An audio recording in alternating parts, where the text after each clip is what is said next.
जय हिंद बच्चों। तो जेई का एग्जाम काफी पास में आ गया होगा। तो आप लोगों ने मुझे पहले देखा ही होगा केबीसी के एक एपिसोड में। आप कुछ कहना चाहते थे अनूप जी? आनंद सर का स्टूडेंट मैं रह चुका हूँ सुपर 30 का 2010 बैच का। आज मैं आप लोग को कुछ चीजें बताना चाहता हूं जो फ्रीक्वेंटली सारे स्टूडेंट्स पूछते रहते हैं, जो मुझसे करेक्ट होते हैं। तो सबसे पहले आता है कि हम रिवीजन कैसे करें। तो अभी क्या है कि कुछ बच्चों का 5 दिन में एग्जाम है, कुछ दिनों बच्चों का 10 दिन में एग्जाम है। तो आप सबसे पहले ये ध्यान रखें कि जो आपने बहुत अच्छे से पढ़ रखा है उसका रिवीजन जो है आपको बहुत सिंपल तरीके से करना है। मैं ये कॉन्सेप्ट बताता हूँ कि जो जेई के क्वेश्चन बैंक होते हैं वो सबसे ज्यादा इंपॉर्टेंट होते हैं। अगर आपने 1 साल 2 साल का पेपर किया हो तो उसको वापिस प्लीज अच्छे से एक बार देख लें, सारे कॉन्सेप्ट को एक बार गो थ्रू कर लें, ओनली जेई के पेपर्स के। बाकी और सारी भी जितनी चीजें हैं उस पर अभी आप ज्यादा एनर्जी ना लगाएं। दूसरा ये होता है कि बहुत लोगों को ये थॉट आते रहता है, साइक्लिक थॉट बोलते हैं इसको, कि अगर मेरा रिजल्ट नहीं हुआ तो क्या होगा, मेरे घर वाले डिसअपॉइंट हो जाएंगे तो फिर मैं क्या करूंगा। अभी ये फेज है जिसमें आपको ये मान के चलना है कि आपका रिजल्ट हो भी सकता है और नहीं भी हो सकता है। आपको इस चीज से कोई लेना देना नहीं है कि क्या होगा एग्जाम में। अभी आपका फुल फोकस ये होना चाहिए कि मैं एक एक क्वेश्चन जो कुछ पेपर्स के किए हैं वो याद रख रहा हूं कि नहीं। जैसे मैंने खुद अपने माइंडसेट में बनाया था कि मेरा 95% चांस है कि मेरा रिजल्ट होगा और 5% चांसेस है कि नहीं होगा। अब नहीं होगा तो कुछ नहीं कर सकते, मैंने सोच के रखा था नहीं होगा तो वो कोई जॉब कर लूंगा जो हमारे घर में बाकी लोग करते हैं। तो ये सब थॉट्स को साइड में रखने के लिए पूरा कोशिश करना हो। अगर फिर भी माइंड से नहीं जा रहा है तो आप किसी टीचर या किसी मेंटर या किसी अपने सीनियर से जरूर बात करें और उसको लेट गो करें इमीडिएटली। आपका फुल फोकस जो इस चीज पे होना चाहिए कि आप उस एग्जाम में बैठ के कैसे क्वेश्चंस को सॉल्व करेंगे, कैसे याद करेंगे कि ये क्वेश्चन किस टॉपिक का है या फिर ये क्वेश्चन किसी पिछले साल के क्वेश्चन में पूछा गया था क्या। अब बात आती है तीसरे तरह के क्वेश्चन की कि अगर मैं ये क्वेश्चन बैंक या सिलेबस मैंने कंप्लीट नहीं किया है तो क्या करना चाहिए मुझे।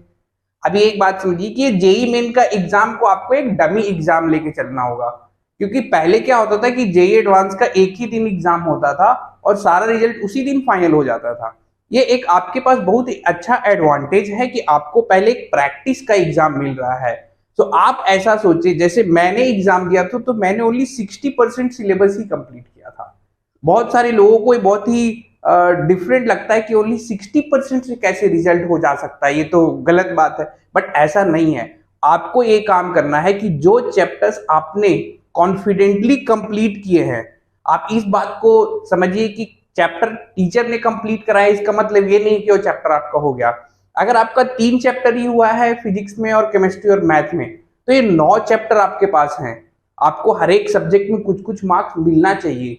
तो ये आपको स्ट्रेटेजी बनाना है कि इस एग्जाम में मैं क्या क्वालिफाई कर सकता हूं, क्या तीनों सब्जेक्ट में इक्वल मार्क्स की कोशिश करनी है। अगर आपके पास बहुत कम दिन बचा है, 5 दिन 6 दिन 7 दिन, जिन लोग का 10 दिन के बाद एग्जाम हो उनके लिए तो बहुत अच्छा है कि जो चैप्टर्स आपने नहीं किए हैं उसके एनसीईआरटी के सारे जो भी समरीज हैं उनको आप अच्छे से अंडरलाइन करते हुए पढ़ लीजिए। और जो भी क्वेश्चन बैंक है 2020 का 21 का 19 का पूरे इंटरनेट पे भरा पड़ा है, कहां कहीं भी ढूंढोगे तो आपको क्वेश्चन तो मिलेगा, साथ में सोल्यूशन भी मिलेगा। उसको आप प्रिंट करिए बाकायदे, एक एक क्वेश्चन उसका सॉल्व करने का कोशिश कीजिए। अगर आपसे सॉल्व नहीं हो रहा है तो बहुत सारे ऐसे भी एप्स हैं जहां पे आप क्वेश्चन डालेंगे तो आंसर मिल जाएगा।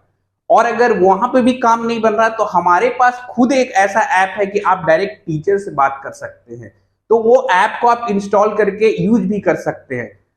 लास्ट एक और क्वेश्चन जो है वो आता है बच्चों का कि सर मेरा जो जेई मेन का प्रिपरेशन तो ठीक है बट जेई एडवांस के लिए मुझे भी क्या करना चाहिए। तो मेरा आंसर है भी कुछ नहीं करना चाहिए। अभी सीधे 15 दिन के बाद आपको जेई एडवांस के पेपर्स उठाने शुरू करने हैं। जिन लोगों का 50% भी सिलेबस कंप्लीट है आप रेस में सबसे आगे हैं।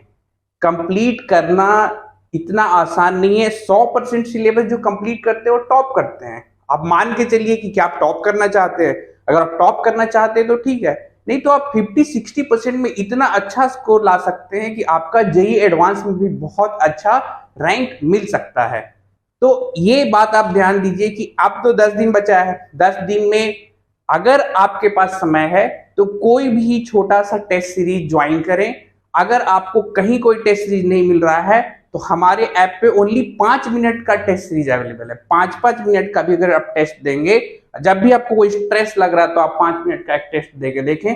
ज्यादातर केस में आपको आंसर आएगा तो आपको अच्छा फील होगा, और अगर आंसर नहीं आएगा तो उस क्वेश्चन को आप उस दिन सॉल्व करेंगे तो एटलीस्ट 2-3 सीढ़ी आप ऊपर पहुंच जाएंगे। अब ये जो टेस्ट सीरीज है बहुत ही अफोर्डेबल है, मतलब ओनली 5 रुपए ही इसका 1 महीने का लगता है। मतलब अगर आप आज खरीदेंगे तो 1 महीने चलेगा, अगले महीने खरीदेंगे तो ऑलमोस्ट अगला पूरा महीना का हो जाएगा। तो इस जेईई एग्जाम के पहले ओनली 2 या 3 बार आपको 15 से 20 रुपए खर्च करने हैं इस टेस्ट सीरीज के लिए, और जो भी क्वेश्चन के आंसर्स नहीं आएंगे वो आप डायरेक्टली वहां पे टीचर से पूछ सकते हैं। ये सारी हो गई आईआईटी जेईई की स्ट्रेस पॉइंट, कैसे रिवीजन करना है, हम एक्चुअली आईआईटी जेईई एडवांस का प्रिपरेशन करें कि नहीं। अब एक लास्ट पॉइंट जो आता है, जो मैं अपने तरफ से बताना चाह रहा हूं, सुबह उठ के सबसे पहले कोई अच्छा खाना खाना बहुत जरूरी है। आप या तो चना खाएं या तो वॉलनट खाएं। मैं ये बता रहा हूं कि ये एक मैजिकल टिप्स है जो बहुत सारे लोग फॉलो नहीं करते हैं। आप सुबह ये अगर करने लगेंगे तो खुद बहुत ज्यादा एनर्जेटिक फील करेंगे।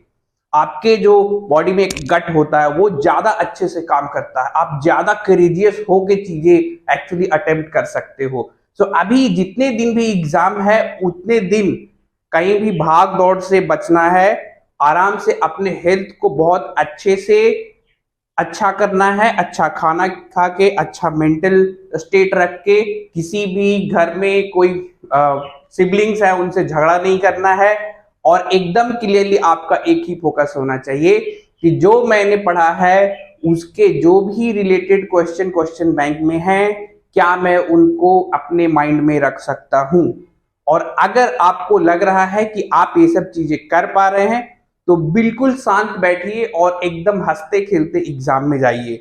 जब आप एग्जाम में जाएंगे तो क्या होगा, पेपर देखते ही लगेगा जा मुझे तो कुछ नहीं आ रहा है। ये एक बहुत ही नेचुरल तरीके से सारे स्टूडेंट्स को फील होता है। 1-2% बच्चे होंगे शायद जिनको फील नहीं होता होगा, बट 99% बच्चों को फील होता है जा मुझे कुछ नहीं आ रहा है। तब आप क्या करेंगे कि पहला क्वेश्चन देखेंगे, नहीं हो रहा है, दूसरा नहीं हो रहा है, तीसरा नहीं हो रहा है, चौथा नहीं हो रहा है, पांचवा लग रहा है कि हो जाएगा, छठा इससे इजी है, सातवां इससे इजी है। Never try to fix your focus कि मुझे पहला क्वेश्चन कर लेना है। जिद कुछ भी नहीं रखना। ये जेईई मेन का एग्जाम है, इसमें आपको जिद नहीं, आपको स्मार्ट होने की जरूरत है। आपको जो लग रहा है कि फिजिक्स का पहला क्वेश्चन टफ है तो दूसरा, तीसरा, 10 में से पहला जो क्वेश्चन इजी लग रहा है उसको आप उठाएं। पहले 1 मिनट में आप अच्छे से समझ लें कि मैं कहां से शुरुआत करने जा रहा हूं। अगर आपके पहले 2-3 क्वेश्चन में लगातार आप फंस गए तो फिर आप घबराना शुरू करेंगे। तो कोशिश करें कि पहले जो 3 क्वेश्चन है उसमें से एक जरूर सॉल्व हो जाए। मैं 1, 2, 3 नंबर की बात नहीं कर रहा हूं, मैं उन 3 क्वेश्चन की बात कर रहा हूं जो आप चाहते हैं करना। अगर आपका फिजिक्स अच्छा है तो आप फिजिक्स से स्टार्ट करें, अगर आपका मैथमेटिक्स अच्छा है तो मैथमेटिक्स से स्टार्ट करें, आपको लग रहा है केमिस्ट्री बहुत अच्छे से याद किया तो 2-3 टिक मार के और फिर शुरू करें। तो मेरे तरफ से आपके लिए आज इतना ही है। आप अच्छे से पढ़ाई करें, किसी भी तरह का डाउट हो तो आप मुझे अप्रोच करें। अगर ज्यादा कोई दिक्कत हो रही हो तो आप मुझे बताएं, मैं आपको 1 to 1 आपसे डिस्कस करके आपकी सारी प्रॉब्लम सॉल्व करने के लिए रेडी हूं। धन्यवाद, जय हिंद।